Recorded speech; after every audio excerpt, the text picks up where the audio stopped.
Breaking news, Marco Rubio is now saying more UFO whistleblowers are going to come forward. This is huge, so let's talk about it. Get in here, this is Jack with Cosmic Road. I talk about UFOs and the paranormal. Please hit like, please subscribe, share on social media, and let me know what you think in the comments below. Everybody's talking about this story. This is big news. We actually have Marco Rubio breaking his silence, talking about David Grush and more whistleblowers that he says are due to come forward. This is massive. So let's just go right into what Senator Marco Rubio had to say on an interview with News Nation, the very same people that broke the David Grush story. Will say there are people that have come forward to share information with our committee over the last couple of years. I would imagine some of them are potentially some of the same people that perhaps he's referring to. I want to be very protective of these people. A lot of these people came to us even before these protections were in the law for whistleblowers to come forward. Sorry, people who have had firsthand knowledge, who claim to have firsthand knowledge of seeing this type of thing? Or have firsthand knowledge or firsthand claims of certain things. Some are public figures, and we've heard from them in the past. Others, have not shared publicly. And so we're trying. So public figures, what does that mean? Are we talking Lou Elizondo? That's probably the most prominent public figure that may have seen a UFO and been to a UFO facility, as I reported on yesterday. But he's also talking about people that we haven't heard about. And of course, we had never heard of David Grush before. Who knows how many others there are in the pipeline ready to come forward now that some measure of UFO whistleblower protection is in place. This is giant, especially because he is saying that some of these whistleblowers may have had direct experience. The David Grush story is amazing, but it's secondhand. He's getting these, he's relaying these accounts from other people. He himself apparently has never seen a UFO or been to one of these facilities.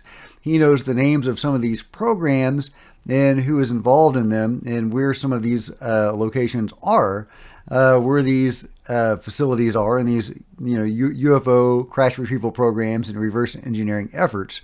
But he himself is not part of it and has not been there, at least as far as we know. Lou Elizondo, on the other hand, apparently has, according to the story that Stephen Greer told, which is something that Danny Sheehan, Lou Elizondo's lawyer, told him. So let's continue.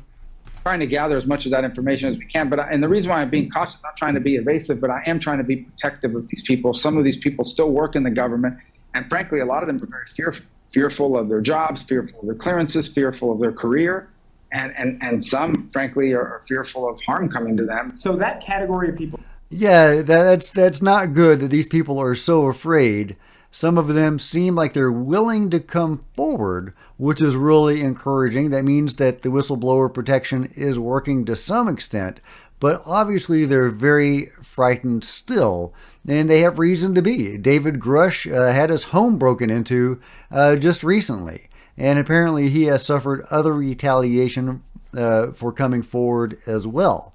So, I don't know what can be done about that. I mean, whoever broke into his home is probably not going to be stymied by whistleblower protection.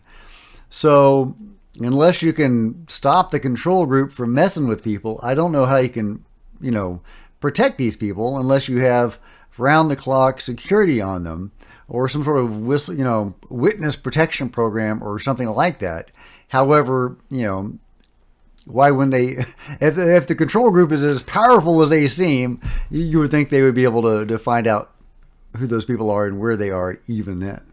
Well, who have firsthand knowledge, who say they have actually seen these kinds of things. Do you find many of them credible? Well, I don't find them either not credible or credible, because we have no basis. Understand, some of these claims are things that are beyond sort of the realm of what any of us has ever dealt with. What I think we owe them is just a mature, understand, listening, and trying to put all these pieces together and just sort of intake the information without any prejudgment or jumping to any conclusions in one direction or another. I will say I find most of these people at some point, or maybe even currently, have held very high clearances and high positions within our government. So you do ask yourself, like, what incentive would so many people with that kind of qualification, these are serious people, have to come forward and make something up? So yeah, there you go. That's the end of the segment. I think there is a longer interview. We may get more segments from it later, but that's all that's available now.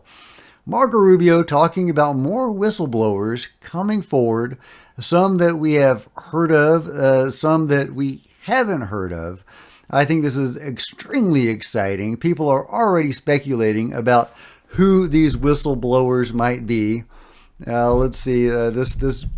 This gentleman has been proposed from one person, anticipating significant developments as Major General William N. McCaslin, Commander, Air Force Research Laboratory, Wright-Patterson Air Force Base, may have communicated with Senator Marco Rubio. Now, this is just one random person saying this. I don't know where he's getting this information.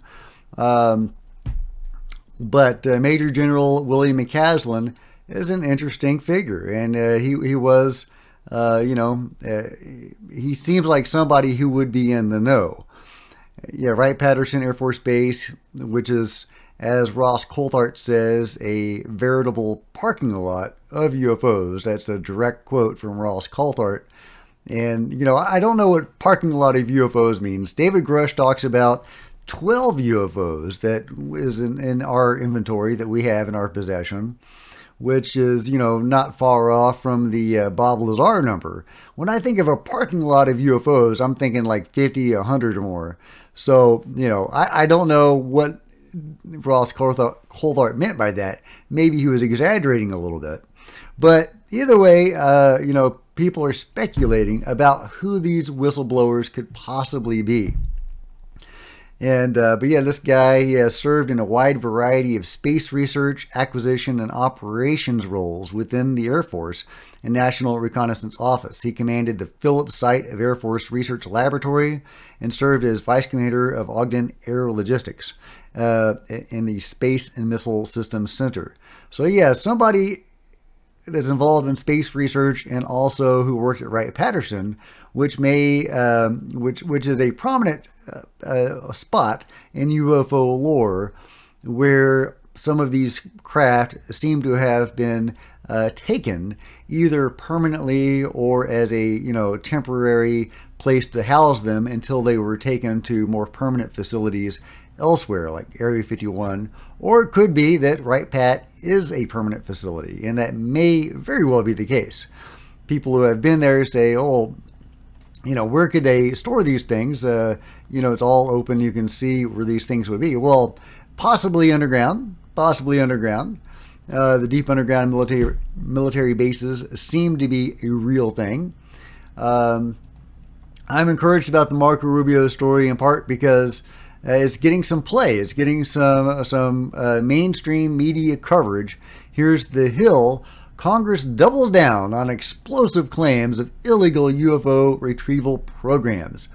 And it's talking about the Rubio interview that I just showed. He says that multiple individuals with very high clearances in high positions within our government have come forward to share firsthand UFO-related claims beyond the realm of what the Senate Intelligence Committee has ever dealt with. That's amazing. And it goes on, Rubio's comments provide context for a bipartisan provision adopted unanimously by the Senate Intelligence Committee, which would immediately halt funding for any secret government or contractor efforts to retrieve and reverse engineer craft of non-Earth or exotic origin. This extraordinary language added to the Senate version of the Intelligence Authorization Bill mirrors and adds significant credibility to a whistleblower's recent stunning allegations that a clandestine, decades-long effort to recover, analyze, and exploit objects of non-human origin has been operating illegally without congressional oversight. And of course, that's probably what ticks the Congress off so much, is that this has been going on without congressional oversight. Some of them may not even care about the UFO angle of it all, but it's done without their permission, and that gets their goat. And hey, I love it. Whatever gets them on board, right? Additionally, the bill instructs individuals with knowledge of such activities to disclose all relevant information and grants legal immunity if the information is reported appropriately within a defined time frame.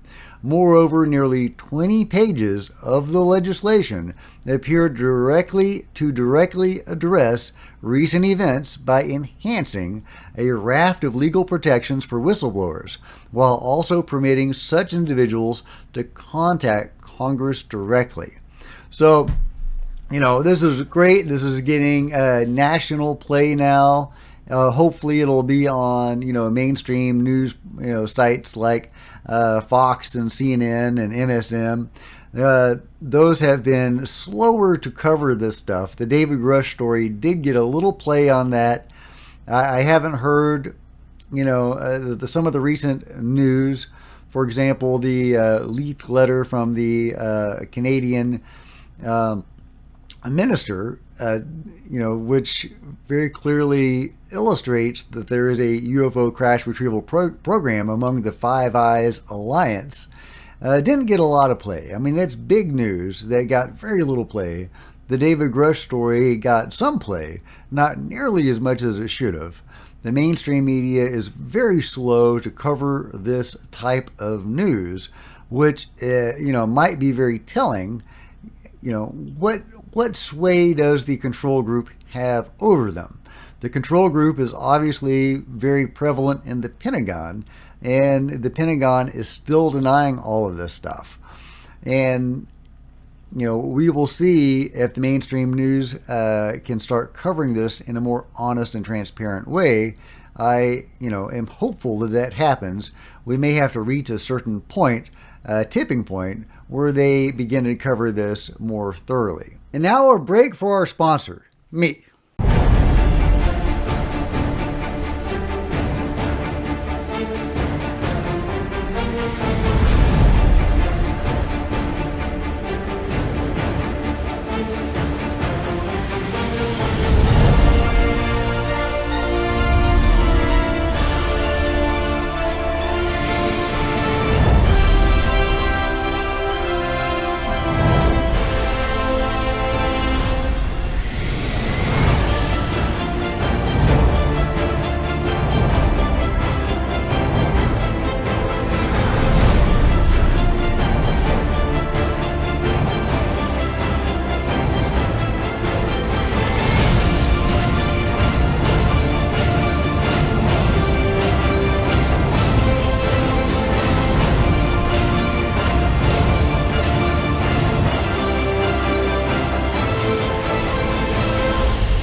Find a link to that book and others in the description below. So does this story mean that Marco Rubio is not compromised? Tim Burchett famously said that members of Congress had been compromised on both sides of the aisle on the UFO issue. Marco Rubio, as the most prominent person interested in UFOs in the Senate on the Republican side, was very gung-ho on UFOs originally and then went radio silent and didn't say jack for a long time until now.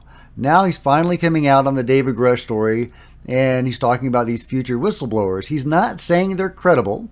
He won't go that far, which is annoying.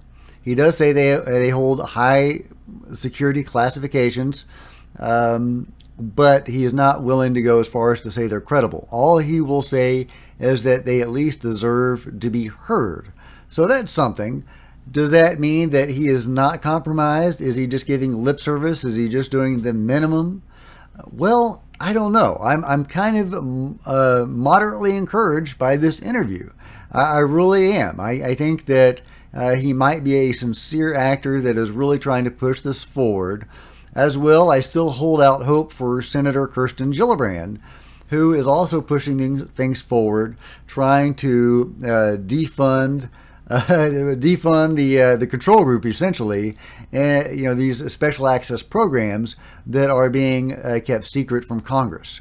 Again, Congress really doesn't like things being kept from them, so they are trying to close that off. They're trying to pinch that vein of funding off for these programs, and hopefully that will bring them into the light.